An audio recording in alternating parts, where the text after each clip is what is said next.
नमस्कार। आज हम एक बहुत ही खास विषय पर बात करने वाले हैं, राजस्थान का इतिहास और उसमें भी मेवाड़ का गुहिल राजवंश। एक ऐसा नाम जिसके साथ वीरता और स्वाभिमान की कहानियां जुड़ी हैं। बिल्कुल।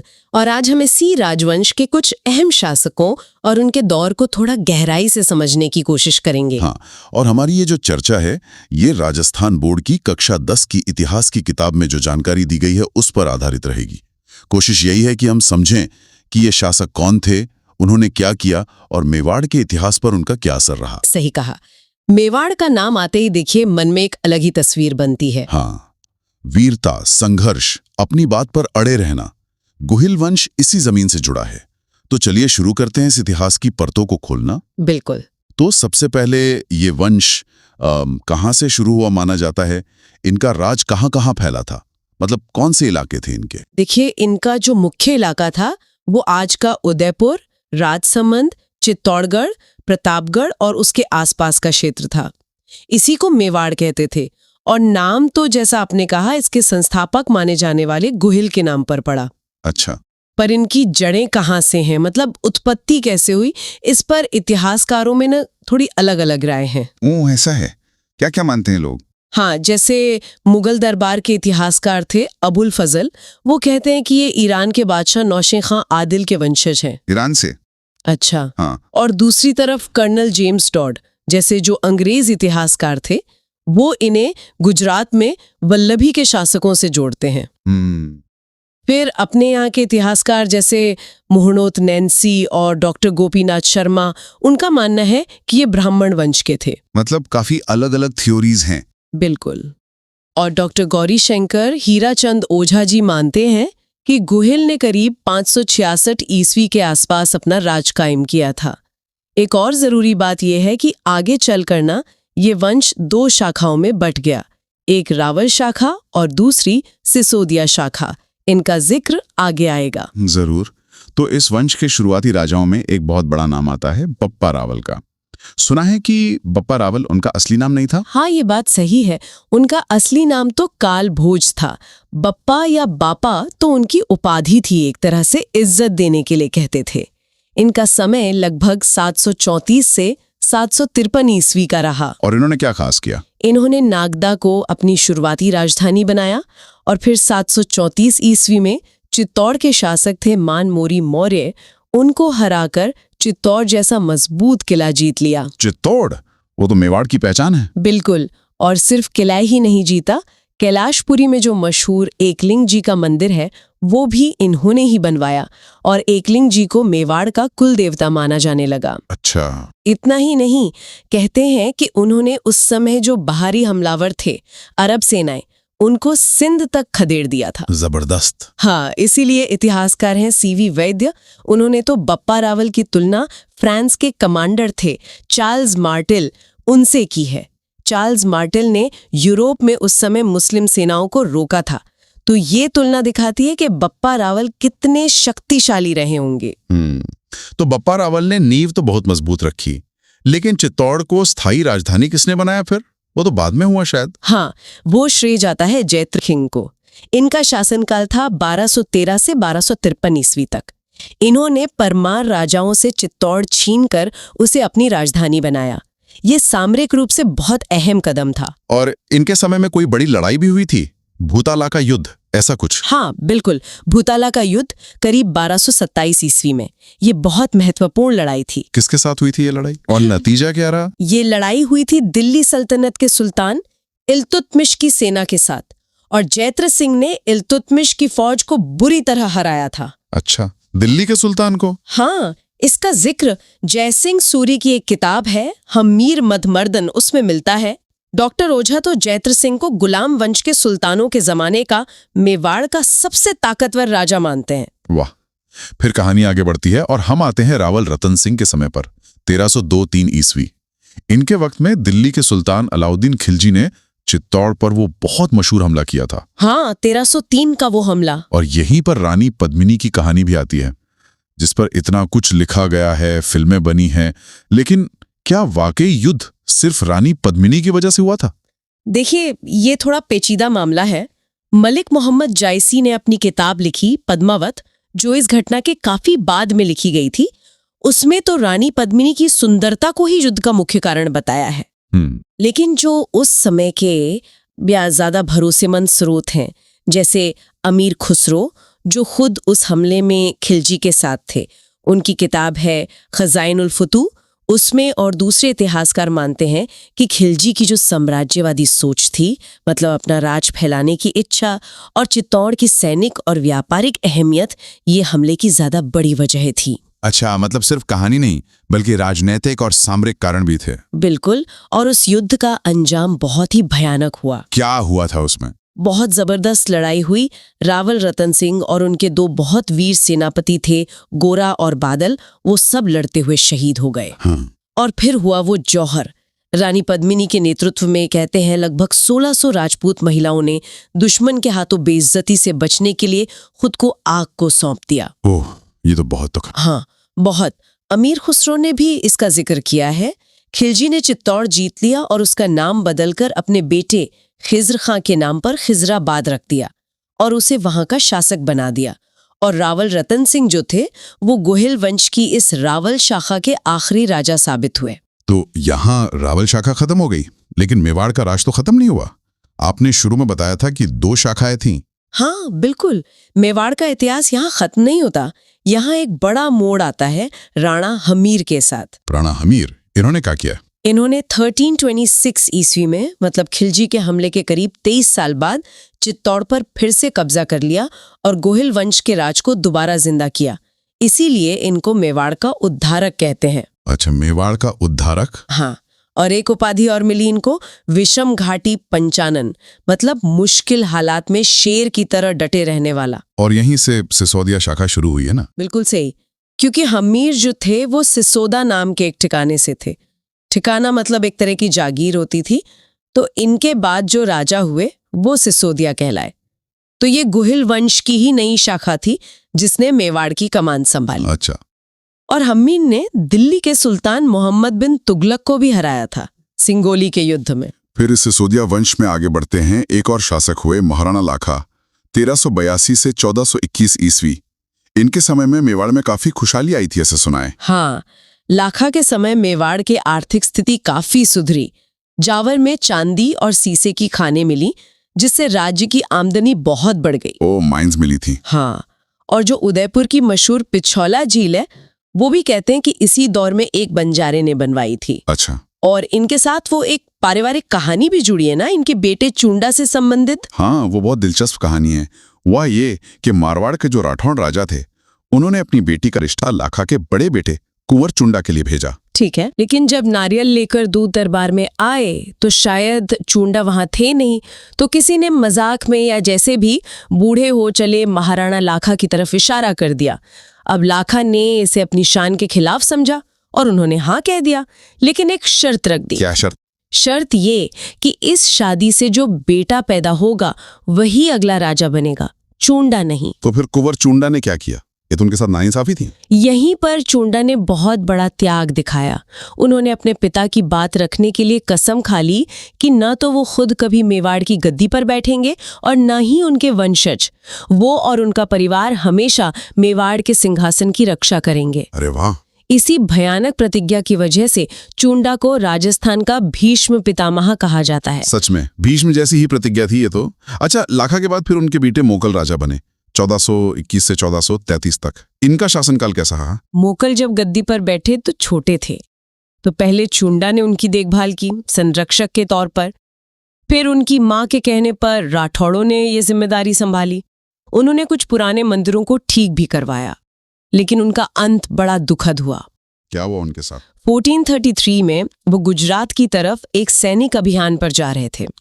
रास्ते में जिलवाड़ा नाम की जगह पर चाचा और मेरा नाम के 2 आदमी थे। उन्होंने कुछ और सरदारों के साथ मिलकर उनकी हत्या कर दी। ओह, तो ये चाचा और मेरा कौन थे? कोई रिश्तेदार? हाँ, कहते हैं कि ये महाराणा क्षेत्र सिंह की पासवान के पुत्र थे, मतलब एक तरह से रिश्ते में लगते थे।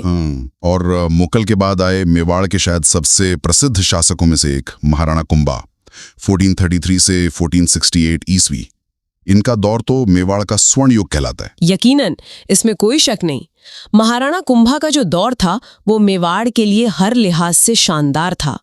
वो सिर्फ एक महान योद्धा ही नहीं थे, बल्कि कला, साहित्य, संगीत, वास्तुकला, हर चीज के बड़े संरक्षक थे। सबसे पहले तो उन्होंने अपने पिता के हत्यारों से बदला लिया होगा। बिल्कुल। सबसे पहले उन्होंने चाचा और मेरा को मारकर पिता की हत्या का बदला लिया। फिर उन्होंने कई युद्ध जीते। एक बहुत अहम युद्ध था सारंगपुर का युद्ध 1437 में।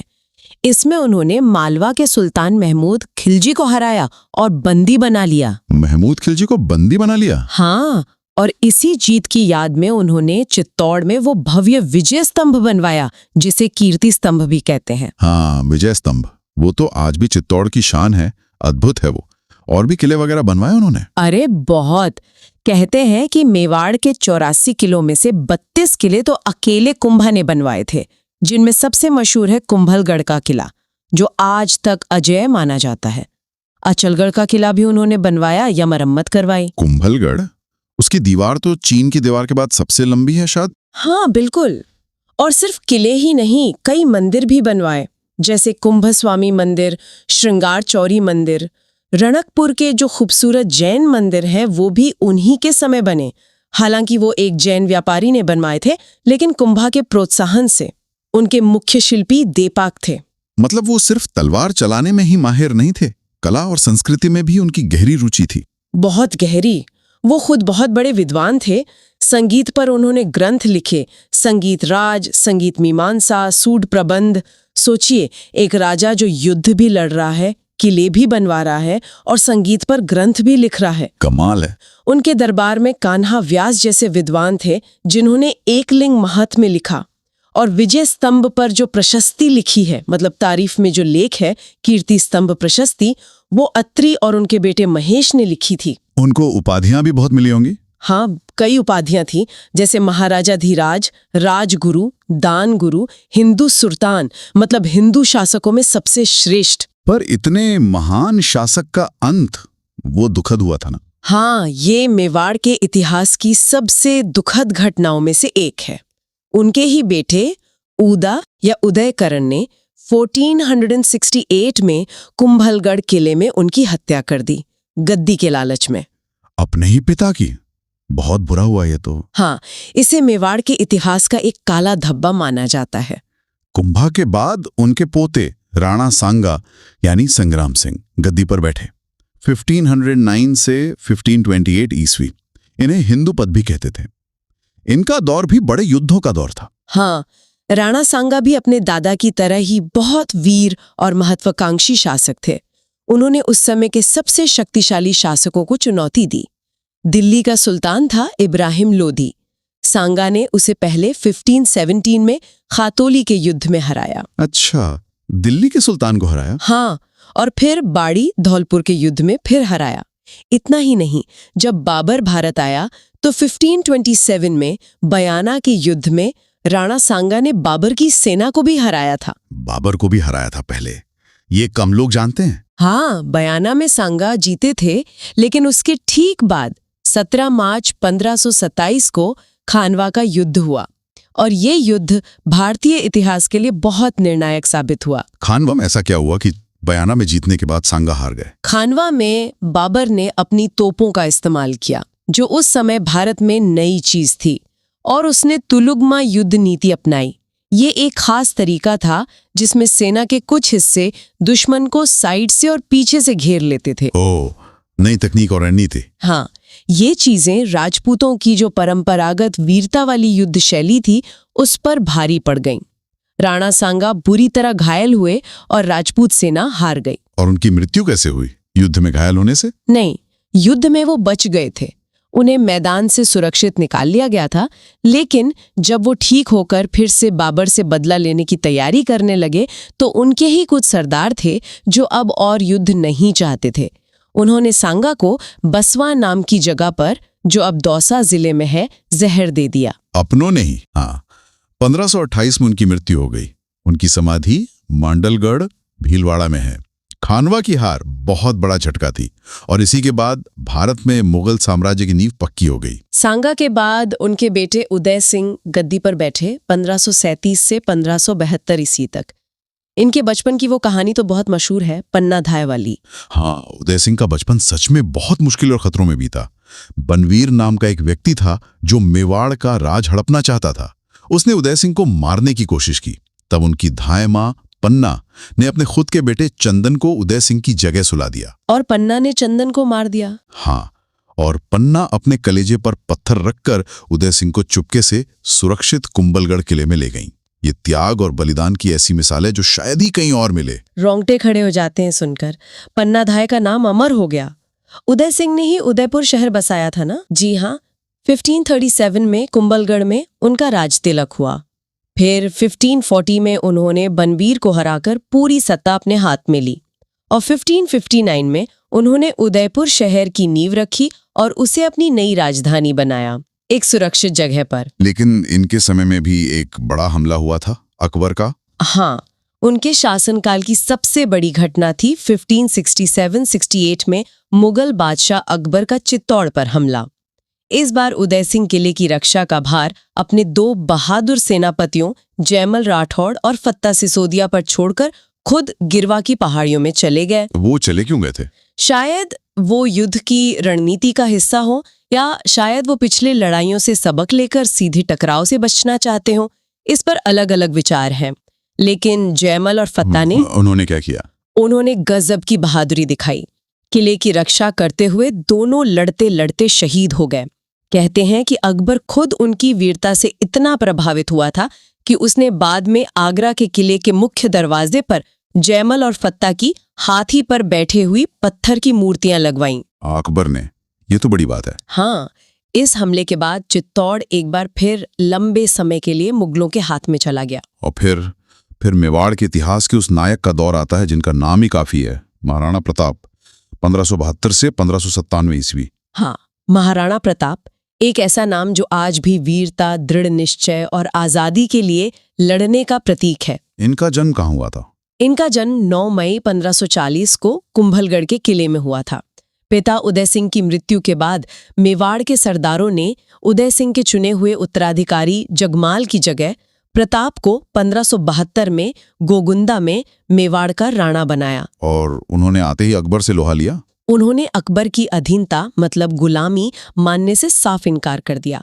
अकबर ने उन्हें समझाने के लिए कई दूत भेजे, जलाल खां, मान सिंह, भगवंत दास, टोडरमल, लेकिन प्रताप नहीं माने। उन्होंने संघर्ष का रास्ता चुना जो जिंदगी भर चला। और फिर हुआ हल्दी घाटी का वो प्रसिद्ध युद्ध, 18 जून 1576। हाँ, हल्दी घाटी का युद्ध। एक तरफ महाराणा प्रताप की सेना, जिसका हरावल यानी सबसे आगे का दस्ता संभाल रहे थे हकीम खां सूर। हकीम खां सूर, एक अफगान। हाँ, ये भी देखिए कितनी बड़ी बात है। और दूसरी तरफ थी अकबर की विशाल सेना, जिसकी कमान संभाल रहे थे आमेर के राजा मान सिंह। युद्ध का क्या नतीजा रहा? युद्ध बहुत भयानक था। बीच युद्ध में जब प्रताप दुश्मन सेना से घिर गए तो झाला बीदा, या कुछ लोग झाला मान का नाम लेते हैं, ने उनका राजसी छत्र और मुकुट खुद पहन लिया ताकि मुगल सेना उन्हें प्रताप समझे और असली प्रताप सुरक्षित निकल सके। झाला बीदा लड़ते हुए शहीद हो गए। उन्होंने प्रताप की जान बचाई। हाँ, युद्ध का नतीजा क्या रहा इस पर आज भी इतिहासकारों में बहस होती है। कोई कहता है अकबर की सेना जीती, कोई कहता है अनिर्णायक रहा। लेकिन अकबर का जो मुख्य मकसद था प्रताप को पकड़ना या मारना, वो पूरा नहीं हुआ। प्रताप बच निकले और उन्होंने संघर्ष जारी रखा। इसके बाद भी युद्ध हुए। हाँ, इसके बाद 1582 में दिवेर का युद्ध हुआ। ये बहुत महत्वपूर्ण था। इसमें प्रताप की सेना ने मुगलों की एक बड़ी सैनिक चौकी पर जबरदस्त हमला किया और जीत हासिल की। कर्नल जेम्स टॉड ने इस जीत को मेवाड़ का मैराथन कहा है। मेवाड़ का मैराथन। और हल्दी घाटी को थर्मोपल्ली कहते जाए। हाँ, कर्नल टॉड ने हल्दी घाटी की तुलना ग्रीस के थर्मोपल्ली युद्ध से की और दिवेर की मैराथन से। ये दिखाता है कि वो इन युद्धों को कितना अहम मानते थे। प्रताप ने फिर चावंड को अपनी सुरक्षित राजधानी बनाया और वहीं से मुगलों को टक्कर देते रहे। और उनका देहांत कैसे हुआ? युद्ध में? नहीं, युद्ध में नहीं। 19 जनवरी 1597 को चावंड के पास बाडोली गांव में कहते हैं कि धनुष की डोरी प्रत्यंचा चढ़ाते समय अंदरूनी चोट लग गई थी, उसी से उनका देहांत हो गया। ओह, तो अंत भी ऐसे हुआ। प्रताप के बाद उनके बेटे अमर सिंह ने गद्दी संभाली 1597, 1620। क्या उन्होंने भी संघर्ष जारी रखा? हाँ, राणा अमर सिंह ने भी अपने पिता के रास्ते पर चलते हुए मुगलों से लड़ाई जारी रखी। उन्होंने जहांगीर के समय में कई मुगल हमलों का सामना किया। शाहजादा खुर्रम, जो बाद में शाहजहां बना, के नेतृत्व में भी मुगल सेना ने मेवाड़ पर कई हमले किए। लेकिन फिर उनने संधि कर ली थी ना मुगलों से। हाँ, आखिरकार देखिए, लगभग 90 साल से मेवाड़ लगातार युद्ध लड़ रहा था। देश उजाड़ हो चुका था, संसाधन खत्म हो रहे थे, सरदारों का भी दबाव था। तो आखिरकार 1615 में परिस्थितियों से मजबूर होकर राणा अमर सिंह को मुगलों से संधि करनी पड़ी। इसे मेवाड़ मुगल संधि कहते हैं। इस संधि में क्या शर्तें थीं? क्या ये मेवाड़ के लिए अपमानजनक थीं? शर्तें ये थीं कि राणा अमर सिंह को खुद मुगल दरबार में जाने से छूट मिल गई। उनकी जगह उनके बेटे कर्ण सिंह मुगल दरबार में हाजिर होंगे। चित्तौड़ का किला मेवाड़ को वापस मिल गया, लेकिन वो उसकी मरम्मत नहीं करा सकते थे। और मेवाड़ मुगलों को जरूरत पड़ने पर सैनिक सहायता देगा। तो मतलब पूरी तरह आजादी तो नहीं रही? नहीं, ये एक तरह से अधीनता स्वीकार करना ही था, भले ही कुछ रियायतें मिल गई हों। कहते हैं कि राणा अमर सिंह इस संधि से व्यक्तिगत रूप से इतने दुखी और निराश हुए कि उन्होंने राजपाट अपने बेटे कर्ण सिंह को सौंप दिया और खुद नौ चौकी नाम की जगह पर एकांत में रहने चले गए। इतने सालों का संघर्ष और फिर ये नतीजा। लेकिन क्या मेवाड़ ने फिर कभी सिर उठाने की कोशिश नहीं की? एक और महाराणा का नाम आता है, राज सिंह। हाँ, महाराणा राज सिंह 1652 से 1680। उन्होंने औरंगजेब के समय में एक बार फिर मेवाड़ की स्वतंत्रता और सम्मान को स्थापित करने की कोशिश की। औरंगजेब के समय में? वो तो बहुत कट्टर बादशाह था। हाँ, और राज सिंह ने सीधे सीधे औरंगजेब की नीतियों को चुनौती दी। जैसे उन्होंने मेवाड़ मुगल संधि की परवाह न करते हुए चित्तौड़ किले की मरम्मत शुरू करवा दी। हालांकि औरंगजेब ने सेना भेजकर उसे तुड़वा दिया। और क्या क्या उन्होंने? किशनगढ़ की राजकुमारी थी चारुमती। औरंगजेब उनसे शादी करना चाहता था, लेकिन चारुमती नहीं चाहती थी। उन्होंने राज सिंह को पत्र लिखा और राज सिंह ने जाके उनसे विवाह कर लिया। इससे भी औरंगजेब बहुत नाराज हुआ। अच्छा। और सबसे बड़ी बात, जब 1679 में औरंगजेब ने हिंदुओं पर जजिया कर दोबारा लगाया, तो महाराणा राज सिंह ने उसका खुलकर और जोरदार विरोध किया। जजिया कर का विरोध? हाँ, और जब औरंगजेब ने मारवाड़ पर कब्जा करने की कोशिश की, तो उन्होंने मारवाड़ के अजीत सिंह और दुर्गादास राठौड़ का भी साथ दिया। तो वो औरंगजेब के खिलाफ एक बड़ी ताकत बनकर उभरे थे। और उन्होंने कुछ निर्माण कार्य भी करवाया था शायद, राजसमंद झील। हाँ, ये उनका एक बहुत बड़ा और शांतिपूर्ण काम था। उन्होंने अकाल राहत के लिए राजसमंद झील बनवाई और उसी झील के किनारे 9 चौकी पाल पर उन्होंने राज प्रशस्ति नाम का एक बहुत बड़ा शिलालेख लगवाया। राज प्रशस्ति, ये क्या है? ये संस्कृत भाषा में 25 बड़ी बड़ी काली संगमरमर की शिलाओं पर लिखा हुआ मेवाड़ का पूरा इतिहास है। इसे रणछोड़ भट्ट नाम के कवि ने लिखा था और इसे दुनिया का सबसे बड़ा शिलालेख माना जाता है। दुनिया का सबसे बड़ा शिलालेख? वाह। हाँ। 1680 में महाराणा राज सिंह की मृत्यु हो गई। तो ये थी मेवाड़ के गुहिल और फिर सिसोदिया राजवंश के कुछ सबसे प्रमुख शासकों की कहानी। बप्पा रावल से शुरुआत हुई, फिर जैत्र सिंह, रतन सिंह का जौहर, हम्मीर की वापसी, लाखा के समय की समृद्धि और त्याग, कुंभा का वो सुनहरा दौर, सांगा के बड़े युद्ध, उदय सिंह का नया शहर और पन्ना का बलिदान, प्रताप का वो कभी न झुकने वाला संघर्ष, अमर सिंह की मजबूरी भरी संधि और फिर राज सिंह का प्रतिरोध और निर्माण। वाकई एक बहुत लंबी और उतार चढ़ाव से भरी दास्तान है ये।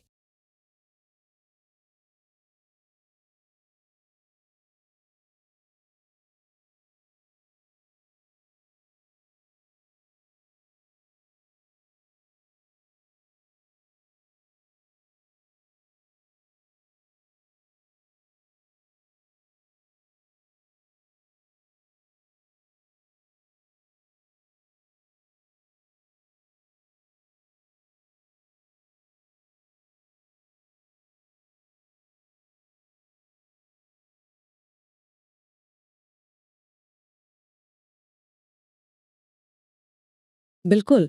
और इस वंश के शासकों ने सिर्फ मेवाड़ का इतिहास ही नहीं रचा, बल्कि उनकी जो वीरता थी, उनका स्वाभिमान, कला और संस्कृति को लेकर उनका लगाव और सबसे बढ़कर अपनी आज़ादी और अपने उसूलों के लिए लड़ने की जो उनकी जिद थी, उसने पूरे राजपूताना और भारत के इतिहास पर एक बहुत गहरी छाप छोड़ी है। सही कहा। इनका इतिहास हमें ये दिखाता है कि कैसे एक राजवंश ने सदियों तक पीढ़ी दर पीढ़ी बाहरी हमलों और अंदरूनी मुश्किलों का सामना करते हुए भी अपनी पहचान, अपनी संस्कृति और अपनी आज़ादी की उस भावना को जिंदा रखा। और ये बाकी सोचने पे मजबूर करता है कि आखिर वो क्या चीज थी। मतलब इतने लंबे और कठिन संघर्ष, लगातार बाहरी दबाव, अंदरूनी झगड़े, इन सब के बावजूद मेवाड़ के इस राजवंश ने अपनी स्वतंत्रता की वो जो जबरदस्त भावना थी और अपनी जो एक खास सांस्कृतिक पहचान थी, उसे पीढ़ी दर पीढ़ी कैसे बचाए रखा।